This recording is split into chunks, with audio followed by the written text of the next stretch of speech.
Hello students, how are you? I hope you all are doing very well. तो student, ये आपके class 10th mathematics का chapter number 5 arithmetic progression का आज आपका लेक्चर नंबर 9 होने जा रहा है। ठीक है, इस चैप्टर का आज ये लास्ट लेक्चर है। ठीक है, इस चैप्टर का लास्ट लेक्चर है। ठीक है ना। और ये आपका जो लेक्चर होने वाला है, ये आपके board examination point of view से इंपॉर्टेंट नहीं है। ठीक है ना। Board examination point of view से आपका इंपॉर्टेंट नहीं है। ये आपका ऑप्शनल एक्सरसाइज है। ठीक है, ऑप्शनल एक्सरसाइज है। ठीक है, फिर भी हम इसको सॉल्व करा रहे हैं। ठीक है, जो स्टूडेंट इंटरेस्टेड हैं वो ऑप्शनल एक्सरसाइज का ये लेक्चर अटेंड करें। ठीक है ना। और जिनको सिर्फ एग्जामिनेशन में अपियर होना है तो उनके लिए उतना इंपॉर्टेंट नहीं है। ये आपका एक्सरसाइज आपके बुक में भी ये मेंशन किया हुआ है कि ये एक्सरसाइज 5.4, ये है आपका एक्सरसाइज 5.4 ऑप्शनल एक्सरसाइज है। ठीक है ना, ऑप्शनल है आपके लिए। ठीक है, तो वीडियो में आगे बढ़ने से पहले हम आपसे रिक्वेस्ट कर रहे हैं कि जो भी स्टूडेंट हमारे जूम पे कनेक्ट होना चाह रहे हैं, जो भी हमसे पर्सनल क्लासेस लेना चाह रहे हैं, इधर वो आपके 9th के स्टूडेंट हैं, 10th के हैं, 11th के हैं, 12th के हैं, या डिफरेंट सेमेस्टर के स्टूडेंट जो मैथमेटिक्स सीखना चाह रहे हैं, वो हमसे जो है जूम पे कनेक्ट हो सकते हैं। ठीक है स्टूडेंट। और हमारा जो जूम पे कनेक्ट करने के लिए जो मिनिमम क्राइटेरिया है वो कम से कम 5 to 10 स्टूडेंट्स आपके ग्रुप में होने चाहिए। ठीक है ना। तो जो भी स्टूडेंट हमारे इंटरेस्टेड है मैथमेटिक्स सीखने के लिए, चाहे वो जिस भी क्लास के हैं, 9th के हैं, 10th के हैं, 11th के हैं, 12th के हैं, या बैचलर के डिफरेंट कोर्सेज के हैं, तो वो भी हमसे जो है जूम पे कनेक्ट हो सकते हैं। ठीक है। और हमारा जो है वीडियो के डिस्क्रिप्शन में आपको व्हाट्सएप नंबर, ईमेल आईडी सब कुछ मिल जाएगा। सोशल मीडिया पे आप हमसे कनेक्ट होकर के आप अपना टाइम टेबल फिक्स कर सकते हैं। ठीक है ना स्टूडेंट। तो जो भी स्टूडेंट हमारे इंटरेस्टेड है, प्लीज जो है कमेंट करें या हमसे जो है सोशल मीडिया पर कनेक्ट होकर के अपना जो है क्लास अरेंज कराएं। ठीक है, तो चलते हैं आज के अपने लेक्चर पे। Lecture number 9, this is the last lecture on this chapter arithmetic progression. Okay, ठीक है स्टूडेंट, ये हमारा एक्सरसाइज 5.4 ऑप्शनल है और यहाँ पे हमने हाईलाइट भी कर दिया है कि ये आपका exercise examination point of view से इंपॉर्टेंट नहीं है। This exercise are not from the examination point of view. ठीक है ना। तो आइए पहले प्रॉब्लम पे डिस्कस करते हैं। क्या है पहला प्रॉब्लम, इसको सॉल्व करने की कोशिश करते हैं। विच टर्म ऑफ एपी, ये एपी का आपका सीरीज दिया हुआ है 121, 117, 113, ऐसे ही ये सीरीज चलती जा रही है। जब इसका एंड नहीं है तो ये किस टाइप का एपी होगा, ये आपका इनफाइनाइट एपी होगा। कौन सा होगा, इनफाइनाइट एपी होगा। ठीक है स्टूडेंट, इनफाइनाइट एपी बना रहा है। ठीक है, और यहां पे कह रहा है कि which term of AP is it's first negative term, कौन सा एपी का फर्स्ट निगेटिव टर्म होगा। आप देख रहे हैं कि ये डिक्रीज होते जा रहा है, तो ये पूछ रहा है कि पहला जो होगा आपका फर्स्ट जो होगा निगेटिव इस एपी का टर्म कौन सा होगा। ठीक है ना। तो ओवरऑल आपको एन की वैल्यू फाइंड आउट करनी है।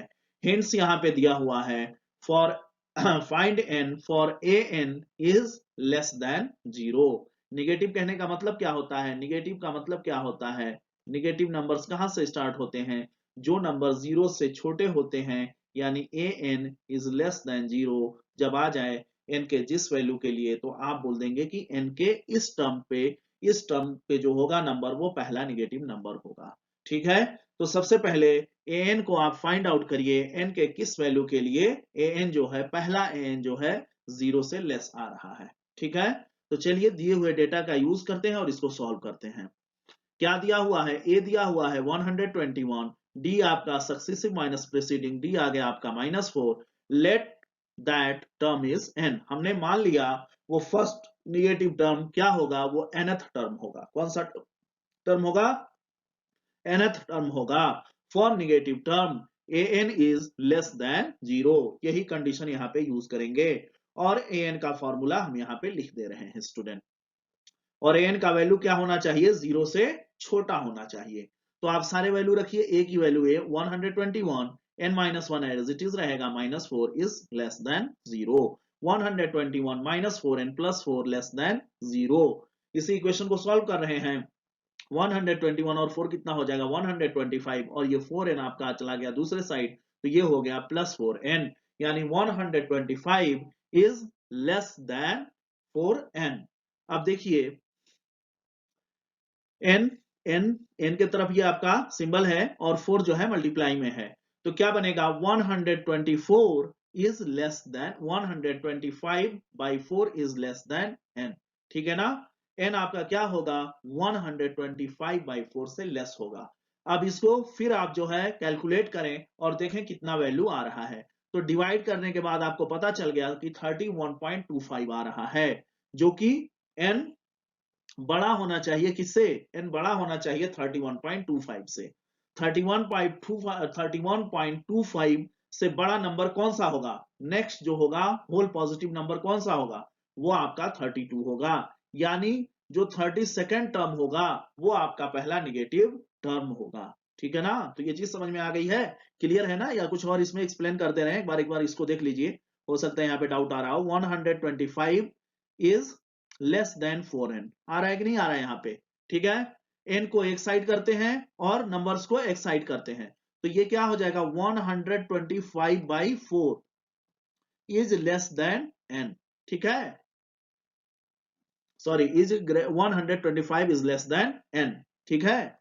फिर अब इसको हम डिवाइड किए तो कितना मिल गया 31.25 मिल गया, इज लेस देन n, ठीक है। अब यहाँ पे n का जो वैल्यू आ रहा है वो 31.25 से बड़ा होना चाहिए, ठीक है। n का जो वैल्यू होना चाहिए वो कैसा होना चाहिए 31.25 से बड़ा होना चाहिए, और 31.25 से नेक्स्ट जो बड़ा नंबर है वो क्या होगा आपका, next whole number positive number क्या है 32 है, यानी n इज इक्वल टू 32 पे आपको पहला निगेटिव टर्म मिल जाएगा, ठीक है ना। तो आई होप आप लोगों को समझ में आ गया होगा, अगर कोई और भी डाउट है तो आप सवाल करें, आप हमसे कमेंट करके पूछे, हम आपके डाउट को क्लियर करेंगे, ठीक है ना। ठीक है स्टूडेंट, अब हम लोग आ चुके हैं अपने प्रॉब्लम नंबर 2 पे, ठीक है। क्या है second problem, the sum of the third and the seventh terms of an AP is 6। क्या कह रहा है, एपी के थर्ड टर्म का और सेवेंथ टर्म का, थर्ड का और सेवेंथ का सम कितना है 6 है, एंड देयर प्रोडक्ट इज 8, और इनका प्रोडक्ट कितना है 8 है, ठीक है। Find the sum of first 16 terms, ये 16 आपको फाइंड आउट करने के लिए बोल रहा है, ठीक है। तो यहाँ पे देखें, पहला जो दिया हुआ डेटा है, by using the given data a3 plus a7 is equal to 6, ठीक है। a3 का मतलब क्या हो गया a प्लस 2d, ये कहां से लिखा है an is equal to a plus n minus 1 into d, इस फॉर्मूले के हेल्प से। तो यहाँ पे a plus 2d plus a plus 6d is equal to 6, 2a plus 8d is equal to how much 6, यहां से 2 जो है कॉमन है, मल्टीप्लाई हो जाए, डिवाइड कर देंगे या कॉमन निकाल लेंगे, तो यहाँ पे क्या बचेगा आपका a plus 4d is equal to 3, this is your equation number 1, ठीक है। और दूसरा जो स्टेटमेंट दिया हुआ है, इनका प्रोडक्ट जो है 8 है, तो उसका यूज करते हैं, यानी a3 multiply by a7 is equal to how much 8, this is your given in your problem, ठीक है। अब इसको सॉल्व करते हैं, a3 क्या है a प्लस 2d और ये क्या है a plus 6d is equal to how much 8, putting the value of a in above equation from equation number 1, equation number 1 से हम जो है a को जो है रिप्लेस कर रहे हैं, तो 1 से आपको a की वैल्यू क्या मिल जाएगी, 1 से आपको a की वैल्यू मिल जाएगी 3 माइनस 4d, ये मिल रहा है ना। अब इस इक्वेशन में जहां जहां आपका a है वहां वहां पुट कर दीजिए 3 माइनस 4d, ठीक है ना स्टूडेंट। अब आपने 3 माइनस 4d यहाँ पे पुट कर दिया, तो आपको ये इक्वेशन ऐसा बन के सामने आ रहा है। अब इसको सॉल्व करने के बाद, मल्टीप्लाई करने के बाद आपको क्या मिल जा रहा है, लास्टली आपको मिल जा रहा है 2d square is equal to 1, यानी d is coming how much plus minus 1 by 2, d का जो वैल्यू आपको मिलेगा वो क्या मिलेगा प्लस माइनस 1 बाई 2, क्योंकि यहाँ पे क्या बन रहा है d square is equal to आपको मिल रहा है d square is equal to 1 by 4, और जब आप यहाँ पे अंडर रूट लगाएंगे d की वैल्यू निकालेंगे तो प्लस माइनस क्या आ जाएगा 1 बाई 2 आ जाएगा, तो d का वैल्यू मिल गया स्टूडेंट। तो थोड़ा सा आपका प्रॉब्लम आसान हुआ है। अब d की वैल्यू मिल गई, दो वैल्यू मिल रही है d की, तो d के दो वैल्यू के हेल्प से आप एक का दो वैल्यू नेक्स्ट उसमें जो है निकाल के हम आपको दिखा रहे हैं, ठीक है ना। और स्टूडेंट ये आपका जो d का दो वैल्यू आया है वो दोनों वैल्यू क्या है एक्सेप्टेबल है, क्यों एक्सेप्टेबल है, क्योंकि आपका कॉमन डिफरेंस प्लस में भी हो सकता है माइनस में भी हो सकता है, ठीक है। तो यहां पे देखें, put the two different values of d in above equation 1 and we get, जो इक्वेशन नंबर 1 बन रहा था उसमें हम d इज इक्वल टू एक बार 1/2 रखेंगे और एक बार -1/2 रखेंगे। जब +1/2 रख रहे हैं तो a की वैल्यू आ रही है 1, और जब आपका -1/2 रख रहे हैं तो a की वैल्यू आ रही है 5। ठीक है, it is clear from the above expressions we will get two values of S16। ये ऊपर के एक्सप्रेशन से क्लियर है कि हमारा d के दो डिफरेंट वैल्यू के लिए a के हमारे दो डिफरेंट वैल्यू आ रहे हैं। ठीक है, जब d का दो डिफरेंट वैल्यू आ रहा है और a का दो डिफरेंट वैल्यू आ रहा है, तो आप ये बताएं कि आपका s का भी तो दो वैल्यू आएगा। तो एक बार हम जो है d का वैल्यू 1/2 ले रहे हैं तो उसके करस्पॉन्डिंग a की वैल्यू क्या रखेंगे, 1 रखेंगे, और जब d का वैल्यू हम -1/2 रख रहे हैं तो उसके करस्पॉन्डिंग a की वैल्यू क्या रखेंगे, 5 रखेंगे। It is clear. ठीक है, तो एक बार फर्स्ट वैल्यूज के लिए हम लोग चेक करते हैं S16 की वैल्यू, और इस फॉर्मूले पे हम d वाले फॉर्मूले पे इसको पुट करते हैं, a की वैल्यू रख दिए, n की वैल्यू रख दिए, d की वैल्यू रख दिए, लास्टली हमको S16 इज इक्वल टू क्या मिल गया, 76। और सिमिलरली आप सेकंड वैल्यूज जब आप रख रहे हैं इज इक्वल टू 5 और d इज इक्वल टू -1/2, यही फॉर्मूला सेम फॉर्मूले में d वाले फॉर्मूले में जब आप पुट कर रहे हैं तो S16 की वैल्यू मिल जा रही है आपको 20, यानी दो वैल्यू आपको इसकी S16 की मिलेगी, एक 76 और एक आपका 20, और ये दोनों वैल्यूज जो है एक्सेप्टेबल है। ठीक है, तो आई होप आप लोगों को इसका सॉल्यूशन समझ में आ गया होगा। ठीक है स्टूडेंट, अब हम लोग आ चुके हैं अपने प्रॉब्लम नंबर 3 पे। ठीक है, देखें ये प्रॉब्लम नंबर 3 क्या कह रहा है। अ ladder has rungs 25 centimetre apart. ठीक है, क्या कह रहा है कि ये आपका सामने डायग्राम दिया हुआ है, इसमें लैडर बना हुआ है और कह रहा है जो रंग्स हैं वो कितने के डिस्टेंस पे लगे हुए हैं, 25 सेंटीमीटर के डिस्टेंस पे लगे हुए हैं। ठीक है, पहली चीज यहां से डायग्राम से क्लियर है और ये स्टेटमेंट से क्लियर है, सी इन फिगर 5.7। ठीक है, the rungs decrease uniformly in the length. क्या कह रहा है कि जो रंग्स हैं वो आपके जो पायदान है, रंग्स यानी क्या, पायदान, जो ये स्टिक लगा हुआ है, यही स्टिक को रंग्स बोला जाता है। ठीक है, ये क्या कह रहा है, decreases uniformly in length from 45 centimetre at the bottom to 25 centimetre at the top. क्या कह रहा है कि 45 सेंटीमीटर कहां पे है, ये बॉटम पे है, और टॉप पे कितना है, 25 सेंटीमीटर है। ठीक है, इसका इन्होंने लेंथ बता दिया है, और क्या कह रहा है कि यूनिफॉर्मली ये जो है डिक्रीज कर रहा है, यानी एक कांस्टेंट नंबर के साथ ये जो है डिक्रीज हो रहे हैं रंग्स के लेंथ आपके। ठीक है, और लास्ट में आपको टॉप पे क्या मिल जा रहा है, 25 सेंटीमीटर लॉन्ग आपका ये रंग्स है। If the top and the bottom rungs are 2 of 1/2 metre apart, कह रहा है कि आपका टॉप और बॉटम का जो रंग्स है इसके बीच के डिस्टेंस कितनी बन रही है, 2 of 1/2 मीटर की बन रही है। तो ये सारे डेटा यहाँ पे सेंटीमीटर में दिए हुए हैं, तो पहले इसको आप कन्वर्ट कर लीजिए मीटर में। क्या बनेगा आपका 5/2 मीटर, 5/2 यानी 2.5 मीटर। अब इसको सेंटीमीटर में जब आप कन्वर्ट करेंगे तो क्या मिल जाएगा, 250 सेंटीमीटर। ठीक है ना, तो ये आपका सेंटीमीटर में मिल गया। What is the length of the wood required for the rungs? कह रहा है कि ये पायदान जो बने हुए हैं, जो लगे हुए हैं इसमें, इसको बनाने के लिए कितने लेंथ ऑफ वुड की जरूरत होगी। ठीक है ना, तो यहाँ पे क्या है, पूरे लेंथ को आप कैसे, लेंथ का आप सम निकाल लेंगे, सारे रंग्स का जब आप सम निकाल लेंगे तो आपको क्या मिल जाएगा, total length of the wood required for the rungs आपको मिल जाएगा। तो इसके लिए हम पहले कैलकुलेट करते हैं और कोशिश करते हैं फाइंड आउट करने की कि ये हमारा एन क्या बनेगा। ठीक है, हमारा एन क्या बनेगा, तो एन के लिए यहाँ पे प्रॉब्लम में आपके हिंट्स दिया हुआ है। कह रहा है number of rungs is equal to 250/25 + 1। तो ये हिंट का जब आप यूज करेंगे यहां पे तो आपको मिल जाएगा नंबर ऑफ रंग्स कितने बन रहे हैं, इसका अगर आप यूज करते हैं तो आपको मिल जाएगा यहां से n इज इक्वल टू 11। ठीक है, और इस डायग्राम्स और स्टेटमेंट से कुछ डेटा आपके सामने आ जा रहे हैं। a की वैल्यू आ जा रही है 25 सेंटीमीटर, l की वैल्यू आ जा रही है 45 सेंटीमीटर। अब जब आपको n मिल गया 11 तो आपको S11 निकालना होगा। ठीक है, S11 यानी रंग्स को आपको 11 जो अलग अलग रंग्स हैं उनको एक साथ ऐड करेंगे, तो यानी फर्स्ट 11 टर्म्स का एडिशन आपका यहाँ पे अप्लाई होगा और S11 की वैल्यू आपको मिल जाएगी। दीज ऑल टर्म्स यानी रंग्स जो टर्म्स आ रहे हैं यहाँ पे, ये किसके फॉर्म में है, रंग्स के फॉर्म में है। R1 R2 R3 up to R11 are in AP। क्यों AP में है, क्योंकि शुरू में ही इन्होंने बोल दिया था कि ये जो आपका length of rungs is decreasing uniformly, एक फिक्स नंबर के साथ ये जो है रंग्स का लेंथ जो है डिक्रीज हो रहा है बॉटम से टॉप पे जब आप जा रहे हैं। ठीक है ना, बॉटम से जब आप टॉप पे जा रहे हैं तो रंग्स के लेंथ में एक यूनिफॉर्म डिक्रीज जो है हो रहा है, और वही जो यूनिफॉर्म डिक्रीज हो रहा है, वही जो फिक्स नंबर का डिक्रीज हो रहा है, वही उसी की वजह से आप क्या बोलेंगे, ये जो रंग्स के लेंथ का जो आपका सीरीज बनेगा वो किस में होगा, एपी में होगा। और जब ये एपी में होगा तब आपको ये फॉर्मूला यूज करने से कोई नहीं रोक पाएगा, क्योंकि यहाँ पे आप जो है डी नहीं निकाले हैं, कैलकुलेशन भी लेंदी हो जाता है डी वाले में, तो यहाँ पे ए आपको पता है, एल पता है, तो आप एल वाला फॉर्मूला यूज करें समेशन का। तो S n is equal to n by two bracket में ए प्लस एल, तो एन की जगह पे 11 है, S 11 is equal to 11 by two, दूसरे ब्रैकेट में आपका 25 फर्स्ट टर्म, और लास्ट टर्म आपका 45, यहां से आपको S11 मिल गया 385 centimetre. Therefore, the length of the wood required for the rugs is equal to 385 centimetre. ठीक है, यानी टोटल रग्स को बनाने के लिए, टोटल रग्स को बनाने के लिए, टोटल पायदान को बनाने के लिए, जितने भी पायदान 11 पायदान को बनाने के लिए आपको कितने सेंटीमीटर आपको जो है वुड की रिक्वायरमेंट होगी, आपको 385 सेंटीमीटर वुड की रिक्वायरमेंट होगी। ठीक है, तो आई होप आप लोगों को ये सॉल्यूशन समझ में आ गया होगा स्टूडेंट, ठीक है ना। चलते हैं अगले प्रॉब्लम पे।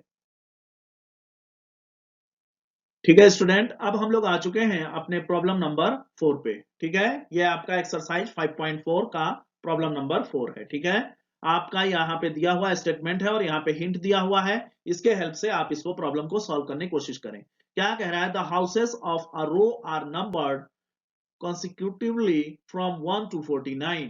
क्या है कि एक लाइन से आपके हाउसेज बने हुए हैं, ठीक है, और उसपे नंबरिंग की हुई है 1 टू कहां तक, 49 हाउसेज यहाँ पे बने हुए हैं। ठीक है, show that there is a value of x such that the, क्या कह रहा है कि कोई भी वैल्यू एक्स के लिए, अब इसी 1 टू 49 में कोई वैल्यू एक्स की बात हो रही है, कोई वैल्यू एक्स के लिए, such that the sum of the numbers of the houses, sum of the numbers of the houses preceding the house numbered x। तो preceding the house number x क्या होगा, x का preceding क्या होगा, x minus 1, and sum of the numbers of the houses preceding the house number x। तो यही तो कहला रहा है, यही तो कह रहा है ये s x minus 1 is equal to the sum of the numbers of the houses following it। जो यहाँ पे दिया हुआ है इसको फॉलो कर रहा है, find this value of x, आप यहां से x की वैल्यू फाइंड आउट करिए। हिंट में क्या दिया हुआ है, यानी स्टेटमेंट के अकॉर्डिंग दिया हुआ है sx minus 1 is equal to s49 minus sx। ठीक है, तो यहां से आप इसको इक्वेशन नंबर 1 आपने लिख दिया, और आपने अभी प्रीवियस लेक्चर्स में देखा था sn इज इक्वल टू क्या रहा था, n के किसी नंबर्स के लिए, n के किसी नंबर के लिए फर्स्ट n टर्म्स का समेशन क्या आ रहा था, n दूसरे ब्रैकेट में n प्लस 1 बाई 2, ये आ रहा था कि नहीं आ रहा था।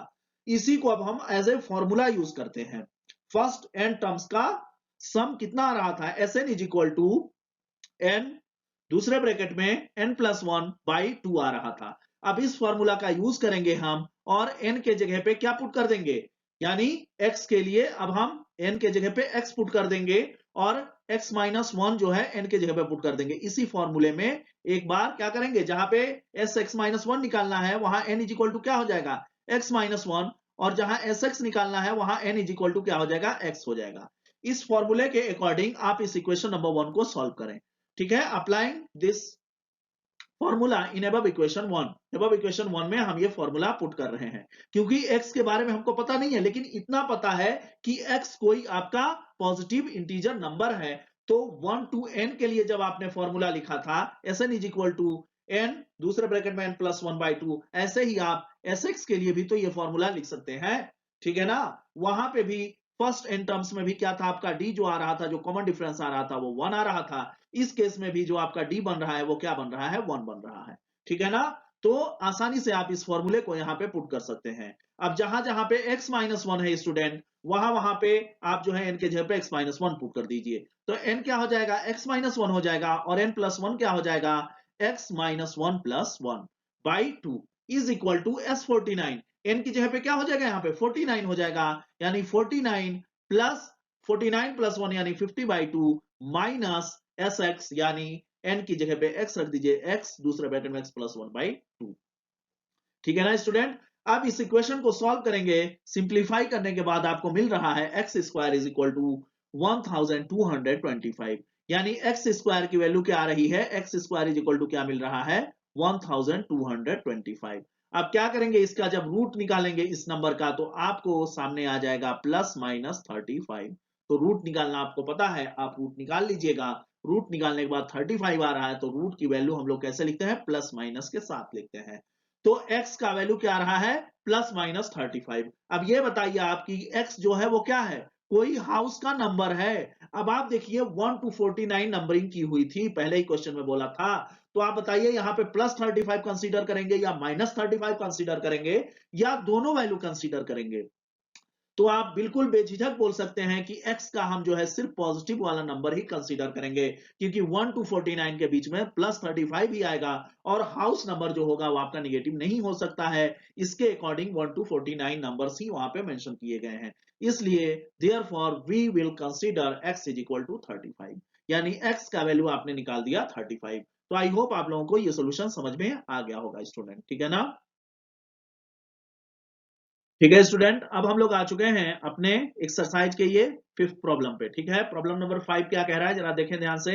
ए small terrace at a football ground comprises of 15 steps. क्या कह रहा है कि फुटबॉल ग्राउंड में आपका टेरेस बना हुआ है और उसमें कितने स्टेप हैं, 15 स्टेप्स हैं। ठीक है, each of which is 50 metre long. क्या कह रहा है कि जो टेरेस पे जो आपका ये स्टेप बना हुआ है उसकी लेंथ कितनी है, सारे स्टेप्स की लेंथ सेम है और वो कितनी है, 50 मीटर है long.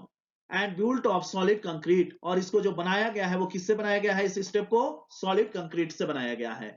Each step has a rise of 1/4 metre. Rise क्या है, राइज यहाँ पे जो आपका स्टेप का राइज है, राइजर जिसको बोलते हैं, वो कितने का है, 1/4 मीटर का है। फिर and the thread of 1/2 metre, और जो थ्रेड बन रहा है वो कितने का है, 1/2 मीटर का है। ठीक है, ये दिया हुआ है और इसकी लेंथ कितनी दी हुई है, 50 मीटर दी हुई है। ठीक है ना, तो हर चीज आपका यहाँ पे मेंशन किया हुआ है। Calculate the total volume, calculate the total volume of concrete required to build the terrace. ये कह रहा है कि इस पूरे टेरेस को बनाने के लिए, जिसमें 15 स्टेप्स हैं, और ईच स्टेप के बारे में जानकारी क्या दी हुई है कि ईच स्टेप का लेंथ आपका 50 मीटर है और थ्रेड आपका जो है 1/2 मीटर है और आपका राइजर कितना है, 1/4 मीटर है। तो इसको बनाने के लिए, इस पूरे शेप को बनाने के लिए आपको कितना वॉल्यूम ऑफ कंक्रीट चाहिए, ये आपको कैलकुलेट करना है। ठीक है, यहाँ पे हिंट दिया हुआ है, वॉल्यूम का फॉर्मूला आप जानते ही हैं। ये आपका जो शेप बन रहा है, इसका वॉल्यूम का जो फॉर्मूला बनेगा, उसको फॉर्मूले को लिखेंगे LBH। एल कहा, ये यहाँ पे क्या है, length, length of this shape and breadth of this shape and height of this shape. ठीक है, तो आपको वॉल्यूम निकाल सकते हैं आसानी से। और फर्स्ट स्टेप का वॉल्यूम कैसे निकालेंगे, फर्स्ट स्टेप का हाइट कितना है, जो आपका राइजर होगा वही हाइट होगा। तो हाइट क्या है स्टूडेंट, यहाँ पे आपका 1/4 है। लेंथ कितना है, 50, लेंथ फिक्स है। ब्रेथ कितना है, यानी जो थ्रेड बन रहा है ईच स्टेप का वो फिक्स रहेगा, हर स्टेप का थ्रेड क्या है, 1/2 मीटर है, यानी ब्रेथ हो जाएगा आपका 1/2 और हाइट हो जाएगा आपका पहले स्टेप के लिए 1/4। यानी ऐसे आप जो है पहले स्टेप में टोटल कंक्रीट कितने लगेंगे, यानी A1 यानी ए आप जो है यहां से निकाल सकते हैं by the help of this hint. और हिंट नहीं भी दिया होता तो आप पता है आपको कि वॉल्यूम इसका क्या बनेगा, length into breadth into height. और लेंथ ब्रेथ हाइट आपका क्वेश्चन में दिया हुआ है, इस डायग्राम में दिया हुआ है, इस फिगर में मेंशन है। ठीक है ना, तो घबराने की जरूरत नहीं है। अब आप n का वैल्यू 15, क्योंकि 15 स्टेप्स हैं, length of the step 50, rise in each step, it means this is the height, this is the height, rise means height, और thread यानी it means this is the width of the step। ठीक है, तो आपको length, height और width भी पता है। अब आप जो है क्यूबॉइड का ये शेप बनेगा और इस क्यूबॉइड के शेप का आप जो है वॉल्यूम निकालेंगे। वॉल्यूम इज इक्वल टू होता है लेंथ ब्रेथ हाइट। लेंथ की वैल्यू हमने रख दी 50, ब्रेथ की वैल्यू रख दी 1/2 और हाइट की वैल्यू रख दी 1/4। यहां से हमको मिल गया 6.25 क्यूबिक मीटर। यानी पहले स्टेप को बनाने के लिए कितने कंक्रीट की आपको जरूरत है, कितने कंक्रीट की रिक्वायरमेंट है, आपको 6.25 क्यूबिक मीटर कंक्रीट की रिक्वायरमेंट है। ऐसे ही आ जाइए, अब सेकंड स्टेप को बनाने के लिए कितने कंक्रीट चाहिए, सेकंड स्टेप को बनाने के लिए कितने कंक्रीट चाहिए। तो सेकंड स्टेप के लिए आप देख लीजिए क्या क्या चीजें फिक्स रहने वाली हैं और क्या क्या चीज आपका इंक्रीज होने वाला है। लेंथ फिक्स रहेगा, लेंथ आपका क्या होगा, फिक्स होगा, क्योंकि बोला है ना कि सबके लेंथ जो है इक्वल है। ठीक है। आप देखिए ब्रेथ, ब्रेथ यानी आपका जो थ्रेड बन रहा है, जो जिसपे आप फुट रखते हैं, तो वो भी क्या रहेगा, फिक्स रहेगा, वो तो वैल्यू चेंज होने वाली नहीं है। जो फिक्स स्टेप रखने का, जो आपका पैर रखने का जो स्टेप जो होता है, वो तो फिक्स है, यानी ब्रेथ यानी आपका थ्रेड भी क्या होगा, फिक्स होगा, लेंथ भी फिक्स होगा। वेरी कौन सा करेगा, आपका हाइट वेरी करेगा, क्योंकि आप जो है पहले स्टेप से दूसरे स्टेप पर चले गए, यानी आपका जो होगा राइज जो होगा, राइजर जो होगा वो आपका वेरी करेगा स्टेप टू स्टेप। यानी अब आप पहले स्टेप पे थे तो राइजर कितना था, 1/4। जब आप दूसरे पे जाएंगे तो इसको भी चढ़ेंगे और इसको भी चढ़ेंगे, यानी 2 राइजर आप जो है ट्रेवल करेंगे, यानी 2 इंटू 1/4, यानी क्या हो जाएगा, दूसरे स्टेप के लिए 1/2 आ जाएगा। ठीक है ना। ऐसे ही जब थर्ड स्टेप के लिए बात होगी तो 3 इंटू 1/4 हो जाएगा, बाकी सारे वैल्यू फिक्स रहेंगे। ऐसे ही फोर्थ के लिए क्या होगा, 4 इंटू 1/4 हो जाएगा। ऐसे फिफ्थ के लिए क्या होगा, 5 इंटू 1/4 हो जाएगा। तो आई होप इसमें कोई कंफ्यूजन नहीं होगी आपको। और देखें यहाँ पे फर्स्ट स्टेप का वॉल्यूम आपको पता चल गया, 6.25 क्यूबिक मीटर। सेकेंड स्टेप के लिए आपका लेंथ फिक्स है, आपका विड्थ फिक्स है, और यहाँ पे चेंज क्या हो रहा है, हाइट चेंज हो रहा है, 1/4 प्लस 1/4, क्योंकि सेकेंड स्टेप है। ठीक है, यहां से हमको मिल गया A2 की वैल्यू 12.5 मीटर क्यूब। ऐसे ही हमको थर्ड स्टेप के लिए मिल गया, लेंथ भी फिक्स रहेगा, विड्थ भी फिक्स रहेगा, चेंज क्या होगा, आपका हाइट चेंज हो रहा है, 3 बार यूज होगा क्योंकि थर्ड स्टेप की बात हो रही है। तो यहां से हमको मिल गया सॉल्व करने के बाद 18.75। ऐसे ही फोर्थ में हमको मिल गया 25 क्यूबिक मीटर। ठीक है, अभी आपके टोटल कितने स्टेप हैं, 15 स्टेप हैं, तो 15 स्टेप तक हम ऐसे जो है वैल्यू फाइंड आउट करते हैं। ठीक है ना।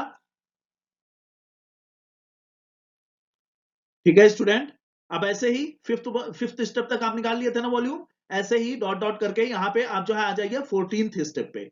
14th पे क्या होगा, आपका लेंथ भी फिक्स है, विड्थ भी फिक्स है, चेंज क्या हो रहा है, आपका राइजर चेंज हो रहा है। तो 14th स्टेप पे आए हैं तो 1/4 कितनी बार जो है ऐड होगा, 14 टाइम्स ऐड होगा।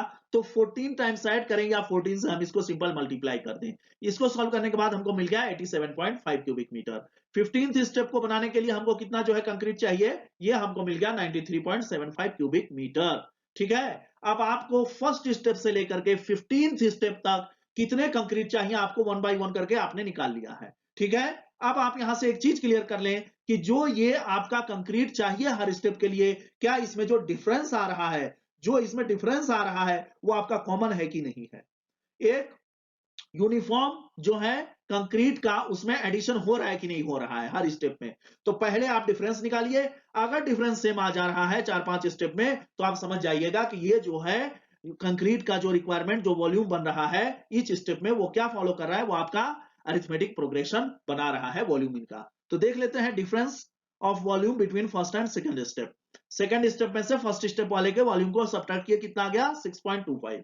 Difference between second and third step, third step में कितना कंक्रीट चाहिए था, 18.75, और सेकंड में 12.5, इसको सब्ट्रैक्ट किया, क्या आ गया, 6.25। ठीक है, अभी तक सेम आ रहा है। ठीक है, difference between third and fourth, 25 minus 18.75, again it is coming 6.25। Last में हम लोग देख लेते हैं 14th और 15th स्टेप में, तो 15 माइनस 14 यहाँ पे आएगा फिर 6.25 क्यूबिक मीटर। यानी क्या आपने नोटिस किया, since the differences between consecutive terms are equal, क्या रहा है कि आपका जो डिफरेंस आ रहा है वो सक्सेसिव माइनस प्रीसीडिंग, यानी डी की जो वैल्यू आ रही है वो फिक्स वैल्यू आ रही है, डी की जो वैल्यू आ रही है वो क्या आ रही है, एक फिक्स वैल्यू आ रही है, एक फिक्स वॉल्यूम हर स्टेप में ज्यादा लग रहा है। It means the volume is in AP, ये जो वॉल्यूम का सेट बनेगा ये आपका किसमें होगा, अरिथमेटिक प्रोग्रेशन में होगा। और अरिथमेटिक प्रोग्रेशन में होगा तो अब आप यहाँ पे बहुत ही आसानी से सम ऑफ अरिथमेटिक प्रोग्रेशन आप यूज कर लेंगे। Now the total volume of concrete required is equal to sum of the volumes of individual steps up to 15। ठीक है, सारे इंडिविजुअल स्टेप्स को ऐड कर देंगे तो हमको टोटल वॉल्यूम ऑफ कंक्रीट निकल जाएगा। इस फॉर्मूले पे रखेंगे इसको, Sn is equal to n/2 bracket में a प्लस एल, यहाँ पे ये क्या है, l है। ए आपने निकाल ही लिया है स्टूडेंट, ए कितना आया था आपका 6.25 क्यूबिक मीटर, एल आपने अभी यहाँ पे देख ही लिया कितना आ रहा है 93.75। अब इस फॉर्मूले पे n की वैल्यू रख दीजिए 15, a की वैल्यू रख दीजिए 6.25, l की वैल्यू रख दीजिए 93.75, और इसको सिंप्लीफाई कर लीजिए। सिंप्लीफाई करने के बाद आपको S15 की वैल्यू आ गई 750 cubic metre. Therefore, the total volume of the concrete required is 750 cubic meter। यानी इस स्ट्रक्चर को बनाने के लिए हमको कितने क्यूबिक मीटर जो है कंक्रीट की जरूरत होगी, हमको जो है 750 क्यूबिक मीटर कंक्रीट की जरूरत पड़ेगी। ठीक है, तो आई होप आपको ये सोल्यूशन समझ में आ गया होगा। अगर फिर भी कोई डाउट है, कोई प्रॉब्लम है, कोई आपको कंफ्यूजन है, तो प्लीज आप कमेंट करें, हमसे सवाल पूछें, हम आपके डाउट को क्लियर करेंगे। ठीक है स्टूडेंट, तो यहीं पे ये हमारा एक्सरसाइज 5.4 जो कि ऑप्शनल था, ये यहाँ पे होता है द इंट। ठीक है, तो स्टूडेंट आप लोगों को हमारा ये जो है चैनल कैसा लग रहा है, हमारे वीडियोस जो अपलोड हो रहे हैं वो आपको कैसे लग रहे हैं, हमारा जो है एक्सप्लेनेशन का जो तरीका है, जो हमारा एक्सप्लेनेशन का तरीका है वो आपको कैसा लग रहा है, हमारे नोट्स आपको कैसे लग रहे हैं। ठीक है ना, जो हम नोट्स आप लोगों को यहाँ पे पीपीटी पे जो हम आप लोगों को स्टडी करा रहे हैं, जो आपको पढ़ा रहे हैं, ये हमारे नोट्स आपको कैसे लग रहे हैं, हमारे एक्सप्लेनेशन का तरीका कैसा लग रहा है, और वीडियोस की क्वालिटी वगैरह आपको कैसी लग रही है, प्लीज आप जो है स्टूडेंट फीडबैक जरूर दें। ठीक है, फीडबैक जरूर दें आप ही के फीडबैक से स्टूडेंट हम इस चैनल में जो है इंप्रूवमेंट कर पाएंगे। ठीक है ना, इंप्रूवमेंट हम जो है कर पाएंगे। हम अपने तरफ से पूरी कोशिश कर रहे हैं कि आपको कहीं भी कोई प्रॉब्लम ना आए। हम अपने तरफ से बेस्ट करने की कोशिश कर रहे हैं। हम चाह रहे हैं कि हम आपको बेस्ट नोट्स प्रोवाइड करें, बेस्ट आपको एक्सप्लेनेशन वे हम जो है प्रोवाइड करें, बेस्ट जो है वीडियोस की क्वालिटी प्रोवाइड करें। अगर फिर भी आप जो है सेटिस्फाइड नहीं है, कहीं पे आपको कोई प्रॉब्लम आ रही है, तो प्लीज आप जो है कमेंट करें, प्लीज आप जो है कमेंट करें, वहीं से जो है इंप्रूवमेंट जो है पॉसिबल है। ठीक है ना, तो कमेंट करें, हमें फीडबैक दें, तभी हमारा जो है चैनल और आगे बढ़ेगा और ग्रो करेगा, और बहुत ज्यादा स्टूडेंट्स को इस चैनल से जो है फायदा मिलेगा। ठीक है, क्योंकि ये चैनल ऐसा है कि यहाँ पे इंटरटेनमेंट नहीं है, सिर्फ और सिर्फ यहाँ पे बात हो रही है एजुकेशन की बात हो रही है। ठीक है ना, इंटरटेनमेंट करने के लिए बहुत सी चीजें अवेलेबल हैं आपके इंटरनेट पे, लेकिन आप सीरियसली अगर स्टूडेंट स्टडी करने के मकसद से आप यूट्यूब को वॉच कर रहे हैं, तो हम आपको गारंटी दे रहे हैं कि मैथमेटिक्स के लिए ई आर मैथ अकेडमी जो हमारा यूट्यूब चैनल है, ई आर मैथ्स अकेडमी,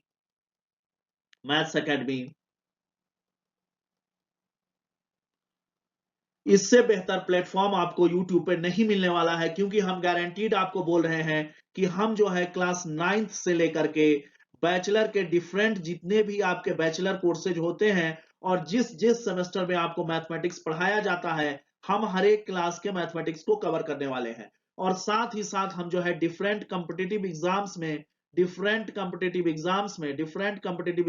में आपके जहां जहां मैथमेटिक्स का यूज होगा, हम सारे मैथमेटिक्स के सिलेबस को कवर करने वाले हैं। ठीक है, तो आप प्लीज जो है इस चैनल को अपने आसपास के स्टूडेंट से शेयर करें, जिस भी ग्रेड के स्टूडेंट हैं, 9th के हैं, 12th के हैं, 11th के हैं, बैचलर के हैं, जिस भी जो है ग्रेड के स्टूडेंट हैं, चाहे वो कंपटीशन की तैयारी कर रहे हैं, जो भी स्टूडेंट हैं, अगर वो मैथमेटिक्स सीखना चाह रहे हैं, मैथमेटिक्स उनके सिलेबस में है, तो प्लीज आप लोग इस चैनल को वहां तक पहुंचाएं, उनके तक पहुंचाएं। और हम उम्मीद करते हैं कि हम उनको बहुत ही अच्छा मैथमेटिक्स जो है सिखाएंगे और उनको मैथमेटिक्स का मास्टर बनाएंगे। ठीक है ना, तो प्लीज आप लोग जो है इस चैनल को ज्यादा से ज्यादा स्टूडेंट तक पहुंचाएं, ताकि ये चैनल और ग्रो करे और बहुत ज्यादा लोगों को इस चैनल से जो है फायदा मिल सके। ठीक है ना, then thanks a lot for watching.